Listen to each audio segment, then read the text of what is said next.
willing to let me do this today, so thank you, Jason, for doing that. And David Barker came to me some weeks ago and said that a question had come up in class that that he wanted to know if I would come in and offer my answer to that question.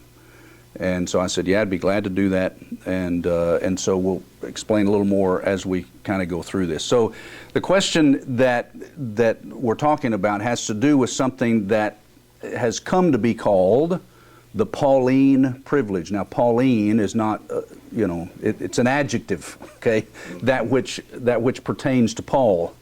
And so it's been called the Pauline privilege, and it has to do with 1 Corinthians 7, verse 15. So if you have your Bibles, you might want to open there, because we're going to spend some time on that passage today in class.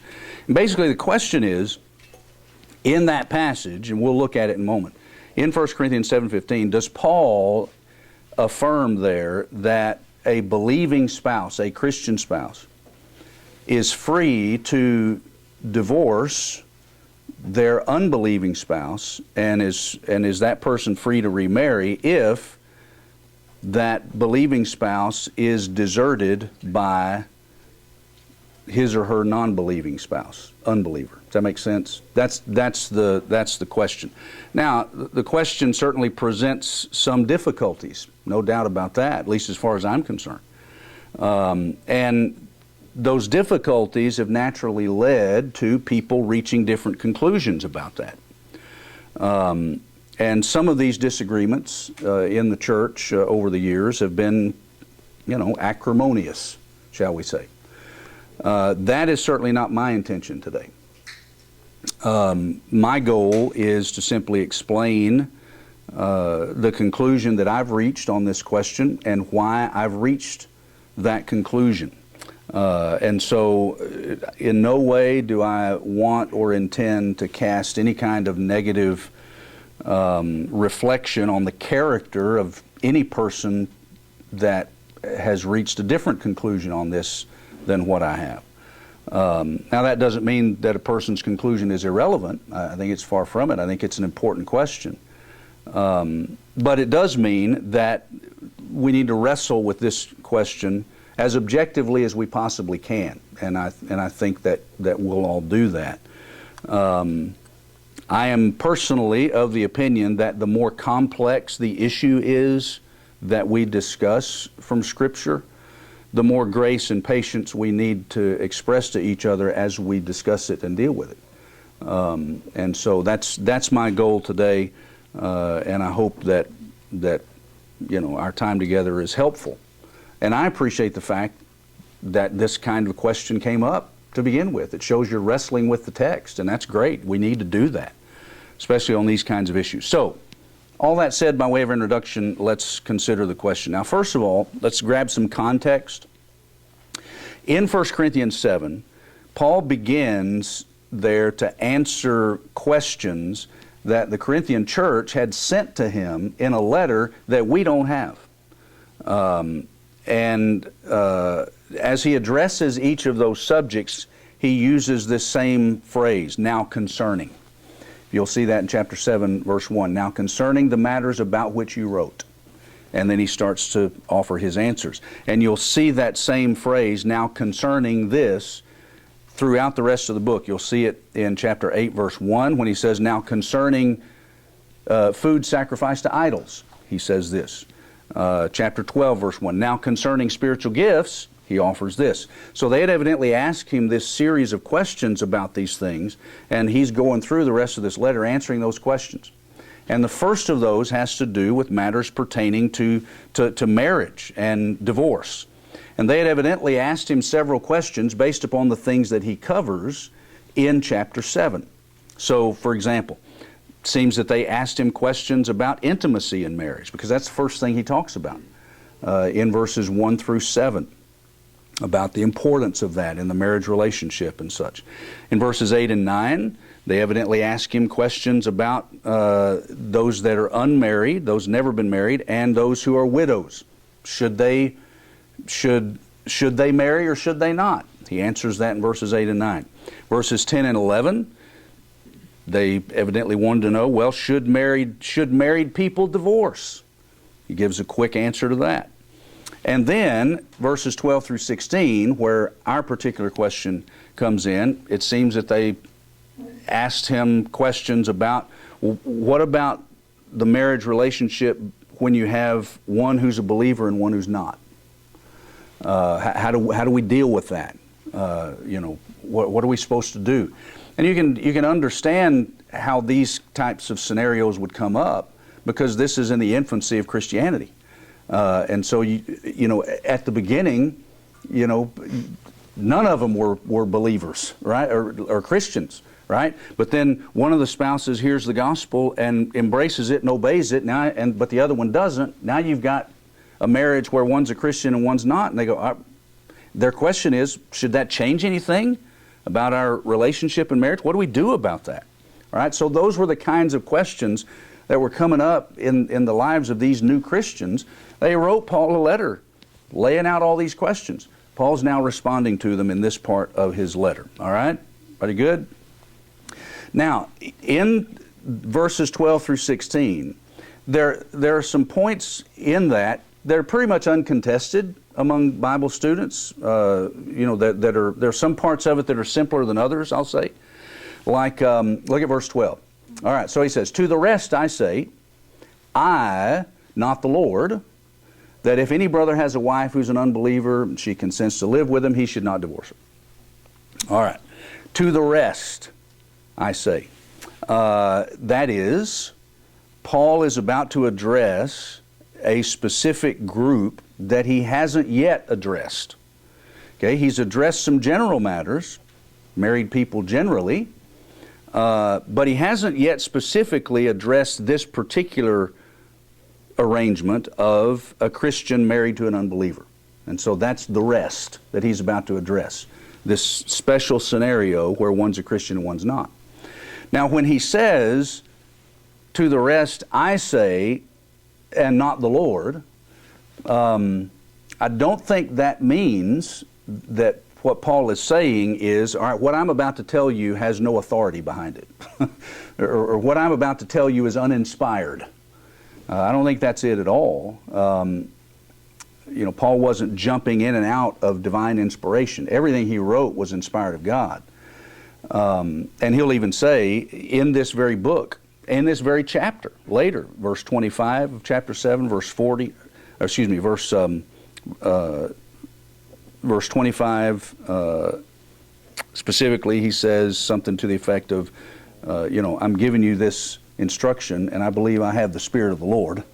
As he's emphasizing the fact that he has authority. He'll say later in chapter 14, "Know that the things that I write unto you are the commandment of the Lord." So he's not saying when he says, "I say this, not the Lord," that he's not inspired. What I think he's saying is, what I'm about to address is something that the Lord never specifically addressed. Jesus addressed some things about marriage, generally speaking, and divorce, Matthew 19, when a question came to him about divorce, and Jesus addressed that. But as far as being specific about a Christian and a non-Christian being married, Jesus didn't address that specifically. He just addressed more general matters of marriage and divorce. So I think that's what he means when he says, "I say this, not the Lord." Now earlier he said, "This I say," right? But he also said, and the Lord says. Where is that? Verse 10, "But to the married I give instructions, not I, but the Lord."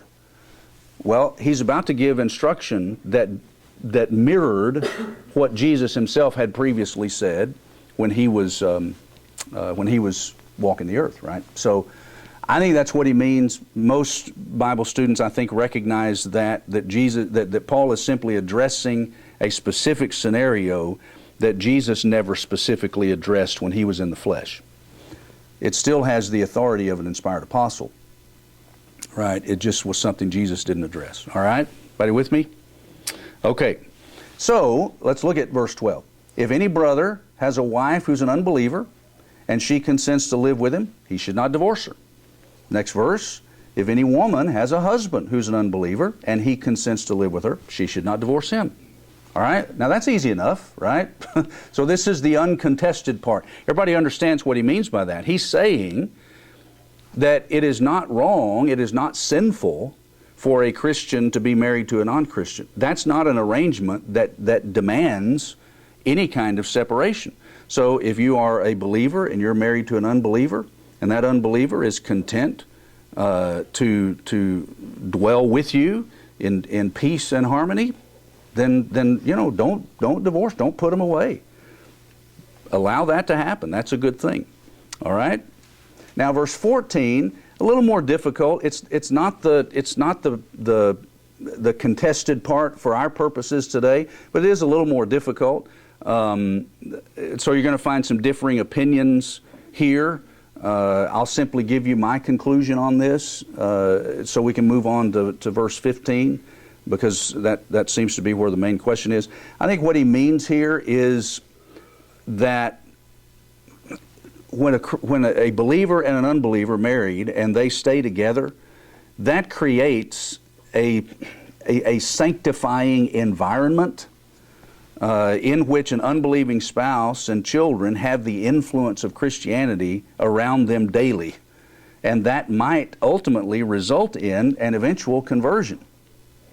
Peter would write about that later in 1 Peter 3 about a wife who has an unbelieving husband, and she may win him by her conduct, her holy conduct and such. I think that's what Paul is getting at here, is that one of the reasons why a believer shouldn't just put away an unbeliever willy-nilly is because you being a believer and living in that environment, that creates an environment that can result in the ultimate sanctification, holiness of everybody involved.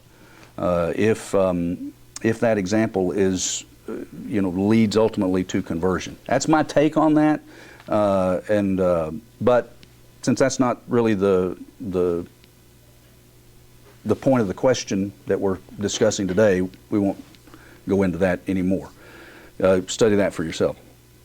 All right. Now, to the difficulty. Here's the issue. All right, so everything so far, well and good. But then he says, but if the unbelieving partner separates or leaves, let it be so. In such cases, the brother or sister is not enslaved. Now, I'm reading from that's the English Standard Version. We'll talk about how other versions translate that in just a moment. In such cases, the brother or sister is not enslaved. God has called you to peace. All right. If the unbelieving spouse is willing to stay in the marriage, right? He said in the previous verse, then all well and good. Don't put them away. But what if the unbeliever is not willing? Okay? What if the unbeliever is not willing to stay in that marriage? If the unbelieving partner leaves, let it be so. All right? The brother or sister is not enslaved. Now, other translations read a little differently. New American Standard, New King James, the brother or sister is not under bondage in such cases. NIV, Christian Standard Bible, the unbeliever or the believer, the brother or sister is not bound in such cases. Now, the difficulty that comes with this passage is determining what Paul means by is not under bondage or is not bound, or ESV, not enslaved.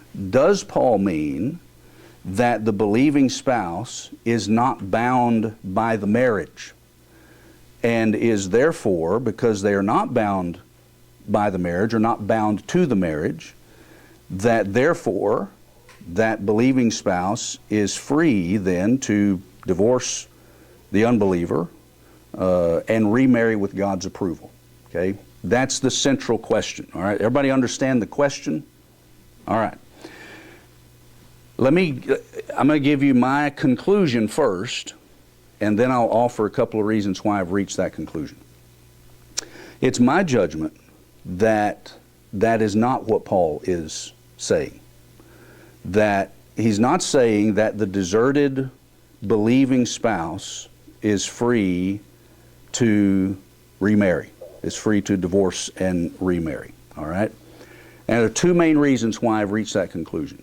All right, and I'll offer them to you, and you know, you're free to ask questions about that if you like, or offer objections. That's fine. I'm not one who would ever claim to have all the answers, but I'll give you the reason why I've reached that conclusion. First of all, two reasons. First of all is that the word that's translated under bondage, not under bondage or not bound, is not the word that either Paul or anyone else in the New Testament uses for the marriage bond. Okay, that's reason number one. The word that Paul uses in verse 15, not bound, not under bondage, is from, it's a form of the Greek word doulos. And that word means to be made a slave. If I were to ask you, you know, what English word would you use to describe forced servitude? Well, you'd probably say slavery, right? Well, this is the Greek word for that. Okay, if someone is in a forced servitude to cause to be made a slave, that's the word that would be used. Okay, and that's the word Paul uses here, which is why, incidentally, that the ESV translators translated it the way they did. The brother or sister is not enslaved, because that's the word in Greek for slavery. All right? Now, nowhere in the Bible, unless, of course, this passage is it, but if it is, it's the only passage in the Bible where marriage is ever called slavery. And so that, to me, that's reason number one, is marriage is not slavery. And marriage has never been slavery. And yet that's the word he uses here when he says the brother or sister is not under bondage. The brother or sister is not in slavery here, okay? Now, there is a word that Paul uses in this very chapter in two places, verse 27 and verse 39, that's translated bound. If you'll look later in chapter 7, look at verse 27. Are you bound to a wife? Then do not seek to be released. Okay? Well, are you bound to a wife? Well, bound in what sense? Well, bound in marriage, right? Well, that's not doulos, that's deo. Okay? Which is a word that means to bind either legally or morally. Now, I think we can see the difference between the concept of being bound legally or morally to something and in being a slave. Okay? Those are different concepts. Right? And so in verse 27 and in verse 39, Paul uses deo to describe the marriage bond. Okay? He uses the same word in Romans 7:2. A wife is bound to her husband as long as he lives. Okay? So when New Testament writers refer to the marriage bond, they use deo exclusively, unless 1 Corinthians 7:15 is the only exception. All right? I don't believe it is that exception. I think Paul's talking about two different things in these passages. I would especially expect for Paul to use the same word if he's referring to the same thing, that he would have used deo in 1 Corinthians 7:15 if he was referring to the marriage bond, because that's a word he uses everywhere else he talks about marriage. All right? So that's reason number one, is he uses a different word. Now, reason number two that I've reached that conclusion, that Paul's not talking about divorce and remarriage here, is the form of the word for enslaved. Now we're going to get into a little bit of Greek grammar, but it's important. And Greek verbs have just like English verbs, they have different tenses. But Greek has more tenses than English does. Okay? And one of the tenses that Greek has that English doesn't have is something called the perfect tense. And the perfect tense is the form of the word doulos in 1 Corinthians 7:15. I'll explain again what that means in a little more detail in just a moment. Now, there's no direct English equivalent to the Greek perfect tense. So in other words, when you find a perfect tense verb in Greek, it's not, you lose some of the nuance of that sometimes when you translate that into English, because we don't have an equivalent for that in English. All right? Now, primarily when that happens, all you lose is a little color, a little nuance in translation. But sometimes the difference that you lose in translation becomes a little more significant. And I think this is one of those instances where it's a little more significant than just losing a little nuance. All right, so what is the perfect tense? The perfect tense, the force of the perfect, this is from Daniel Wallace's Greek grammar. The force of the perfect tense is simply that it describes an event that, completed in the past, has results existing in the present time. All right? So it's kind of a combination of both past and present tense. The event happened in the past, but it has results that abide even to the present, that continue. Another summary statement. It speaks of completed action, which is aorist tense, with existing results, more of a present. So you got a little bit of past, a little bit of present. Let me give you an example of the perfect tense in a different passage and show you kind of the nuance of it. 1 Corinthians 15:4, speaking of Jesus, He was buried.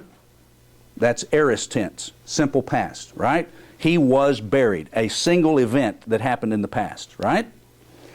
And He was raised. Now you look at those two things in English and they look exactly the same. He was buried, He was raised. But raised is a perfect tense. And if you want to catch the whole nuance of the perfect tense, you would say, He was raised and remains raised. All right? So you've got the event happened in the past, but the effects of it carry on into the present. Okay? He doesn't use the perfect tense for buried. You know why? Because He doesn't remain buried. That's the force of the perfect tense. He was buried, simple past tense. The action is done, it's complete. But He was raised. There was an event in the past of when He came out of the grave, but the perfect tense carries the idea of not only was He raised at that moment, the effects of that remain. He remains raised. He's still raised. All right? See the force of that perfect tense and how it adds a little more nuance, a little more color to the language? We don't have an exact equivalent of that tense in English. All right? So, the perfect tense, just by way of summary, refers to an action that happened in the past, but it continues to have abiding results. So you have both a past and a present component to the perfect tense. Okay, everybody with me? Now, what significance does that have in 7:15? Well, in such cases, the brother or sister is not enslaved, perfect tense. Not enslaved or not bound, not under bondage, is a perfect tense verb, meaning that the person was not bound in the past and is not bound in the present. Do you see that? Not bound in the past, right? The action, there was an action in the past where he says this person was not bound. Whatever bound means, let's just forget what it means at this point. Whatever bound means, he says, you were not in the past and you're not in the present. Okay? Everybody with me? I think that's what the perfect tense indicates there. So whatever bound means, the believer wasn't bound, and the key moment of determining the past and the present is from the moment of the departure. Okay? When you talk about the departure, the unbeliever leaves. The believer was not bound before the departure and is not bound after the departure. Okay, that's the force of the perfect tense, whatever bound means. All right? Now that leads to the question, if bound, if not under bondage, not bound, if that boundness or that, under bondage is a reference to the marriage bond, the perfect tense is indicating that they were not married before the departure and they're not married after the departure. But were they married before the departure? They were. Okay, so the force of the perfect tense is really more the kicker to me as to why this is not discussing a divorce and remarriage situation, because the perfect says you weren't bound before, you're not bound now. But they were married before, regardless of what a person may think their circumstance is now. So he must be talking about some other kind of bondage that they weren't under before and they're not under now, because that's the force of the perfect tense. So here's what I believe Paul is saying. That if an unbeliever leaves, the believer is not enslaved to that unbeliever, so that the believer is required to have some kind of forced physical proximity. He says if the unbeliever leaves, let him leave. You're not so enslaved that you have to force a physical proximity that is hostile. Because he says in the very next phrase, God has called us to peace. Okay? You don't have to force a hostile relationship where you have to force yourself to be in his physical proximity if he chooses to leave. Let him go. Don't force that. But their marital status is not what's under consideration in this passage, as I see it. He's simply talking about, because remember at the very beginning of the text, beginning of the chapter, he talked about how important a physical proximity is when he talked about the importance of intimacy in marriage and all that. So he's already talked about how that there is an importance of being together in physical presence. But here he says, look, but if the unbeliever leaves, don't try to force that to where it becomes a hostile situation. God's not calling us to a hostile situation where you've got to force that. If the unbeliever leaves, let him leave. But divorce and remarriage is not under consideration, because he says you're not enslaved to that person. You weren't enslaved to that person before they departed. Perfect tense. You're not enslaved to that person now that he has departed. Perfect tense. So while he says you were never doulos bound, you have been and are deo bound. You've never been enslaved to that person. You are still legally bound to them in marriage. He uses the perfect tense in 739 when he uses deo bond. Look at 739. A wife is bound as long as her husband lives. Perfect tense. Has been bound, remains bound. Okay? You are deo bond, have been and are bound. You have never been enslaved, past or present. So I think he has to be talking about a different bound, a different bondage. One is slavery, the other is the marriage bond. All right? So that to me is, well, I had all this. If bound refers to the marriage bond, then Paul's saying that the believer was not bound in marriage either before or after the departure. So if an unbeliever leaves, this is my conclusion. The believer is not enslaved to the unbeliever so that she's required to maintain this close physical proximity to the unbeliever at the expense of her fidelity to the Lord. She should let him go, not try to force a hostile togetherness. But there's nothing in the text, as far as I can see, that says God has released either of them from their obligation to their marriage vows. I believe those still remain. So, while Paul says that married people have been and still are bound, deo, in marriage until death, chapter 7, verse 39, the deserted believer was not bound, doulao, to the unbeliever either before he departed or after. That's my conclusion on that passage, and the two reasons why I've reached that conclusion. I'm not a perfect man. I could be all wet on that. I could be wrong about that. I don't think I am, but those are the reasons why I've reached that conclusion. Questions? You were talking about the physical proximity. Yeah. You weren't trying to suggest by the conclusion that they would, yes, remain buried, or the marriage bounds remain, but like living in separation? Is that what you're referring to? I think Paul is saying there that if the unbeliever is not willing to stay with the believer and he departs, the believer is to let him go. And so they would be living in a separated state. But I think the marriage bond would still be there. You know, when people get married, they're not just each joined to the other, though that's certainly a part of it. But each is also joined, if you will, or bound, if you will, to God's marriage law. Okay, and which is you are married you're married for life. That's God's marriage law. Jesus offered an exception to that, right?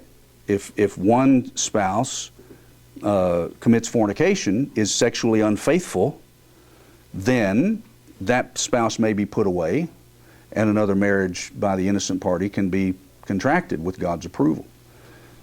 Other than that, God intends for marriage to be for life. And so if one departs the marriage for a reason that's not fornication, a reason that God hasn't given authorization for, there's still an obligation that a person has to God's marriage law. And so they still have to live in harmony with that. And if fornication hasn't happened, then I don't believe that person has the authority, the scriptural authority, to contract another marriage. That's my take on that, my conclusion on that. I wanted to make sure that I understood. Yeah, there would be a separation as long as that unbeliever is unwilling to accept being married to a believer. Then the separation is there and would remain there. Anything else? Anybody else? Yes, ma'am. I don't want to go totally off the rails and change subjects, but could you use this kind of logic for if you're in an abusive relationship, you want to leave, so you're not enslaved to them anymore, but you're not divorced, but God's not going to force you to stay with someone that's hurting you. Yes. Yeah, no, I think the principle of that is there. Marriage is not slavery, number one, and it's supposed to be a peaceful relationship. And each person has an obligation, I think, to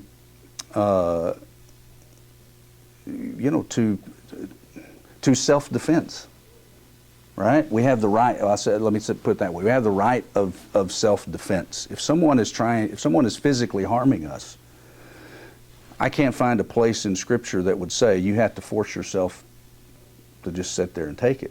How many times did Paul, when he was being, stoned or beaten or whatever, he moved on. He went to, he didn't just subject himself to that. I don't know under any circumstances that God would expect a person who is in a marriage where that person is beating them up that they just have to stay there. I think out of respect for your own health, or perhaps even the health of your children, if it's a situation like that, you get out of there. You protect them, you protect yourself. But that's a separate issue than what's God's marriage law. So people find themselves in very difficult circumstances that I pray they don't, and I pray that I never do. But when we come to deciding, or looking at all of these different situations, we have to be governed by, all right, what does the text say, right? And how does it apply to this situation? Now, I will readily admit, in 35 plus years of full-time ministry, people have come to me and said, all right, here's the situation.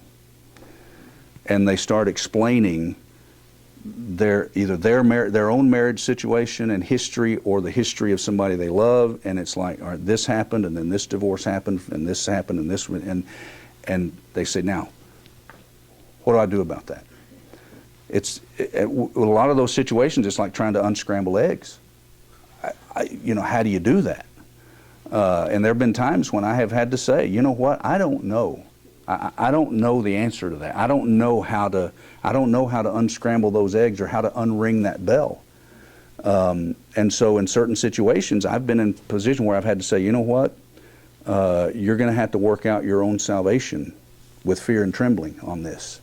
And this is ultimately something you're going to answer, we're all going to answer to God for it. And so, I can lay out, here's what the scriptures say, here's what I believe these scriptures mean, how to take all those scriptures and apply them to your particular situation. I don't have the wisdom of Solomon to ferret all that out. So I can tell you what the safe route is. And I've said to people, I've said, I think the safe route would be, if this was a situation where somebody says, here's my history, do I have a right to remarry? There have been situations where I say, you know what, I don't have a definitive answer for that, because it's a very difficult and complex situation, and it's hard to apply these passages to your particular circumstances. So I can't give you an answer to that. I know what the safe route would be, and the safe route would be that you not. But I can't make that determination for you. Okay, I can't be the person who who steps beyond what he understands the scriptures to teach and say, you have to do it my way. I can present the scriptures to you. You have to wrestle with them yourself and your situation and make the best application of them possible, the honest application. And if you have any doubt in your mind whatsoever, I would encourage you, do not go beyond if you have doubts, don't do it. But I have to leave that decision up to you. So in a lot of those situations, it's not that the scriptures are unclear. I think the scriptures are pretty clear on God's marriage law. The difficulty comes in is when you have somebody with a lengthy history of circumstances and things that you don't have the ability to be a private investigator and go figure out and discover all this. I don't think you have the obligation either, honestly. But taking the passages and applying them to situations can be difficult. And sometimes you have to let people work out their own salvation with stuff like that. Some are clear. Some instances are very clear. And you can say, yes, definitively, I say you have not the right to remarry. Other situations, not necessarily as clear. So yeah, that probably answered more than what you asked. But yes. What if that unfaithful spouse, the unfaithful, initiates a divorce? So they leave, and then in our terms, 2 weeks later you get divorce papers. Yeah. Yeah. Would you be free to remarry since they're initiating a full legal divorce? Yeah, I would say no, Will. That would be my response to that, because in a situation like that, still no fornication has happened. Okay, no unfaithfulness has happened. And so even though the state says you're divorced, God's not bound by state law, right? Say they get legally divorced and the fornication from the other party happens afterwards. Okay, see? Now, see? No, that, Will, that's a great question. Some people that say, I know there's a man from previous church, but his wife divorced him. Yep. And then she went off and got remarried and had Yeah. with another completely different person. Right. Which I would think that would break, by Yeah. that logic, she had broken God's marital laws. Yeah. So you could Then he would have the. All right. Well, I don't have time to answer that right now, just because we're out of time. But I'll just say this: that Will's question, legitimate question, great question, and not just some hypothetical that just gets pulled out of the air. Those are actual circumstances that people find themselves in. And it illustrates how you come across these circumstances that a lot of times it's very difficult to accurately apply what the Scriptures teach, what the Scriptures say, to some of these circumstances, because Scripture doesn't come right out and specifically address every kind of scenario that a person can get themselves in. And so people come down on different sides of that issue in trying their best to objectively apply the passages as best they can. So that illustrates, that's one instance that illustrates what I was talking about earlier, that there are certain questions and circumstances that are not as easily answered as some other circumstances are. All right, that was 2 bells, right? Yeah. Okay, I have to go to work. All right. No, y'all listened well. Thank you. I hope that helped. If you have questions or other that you want to, ask me about, text me about, email, ask in person, whatever. Feel free to do that. Thank you, Mr. Reddy. Thank you.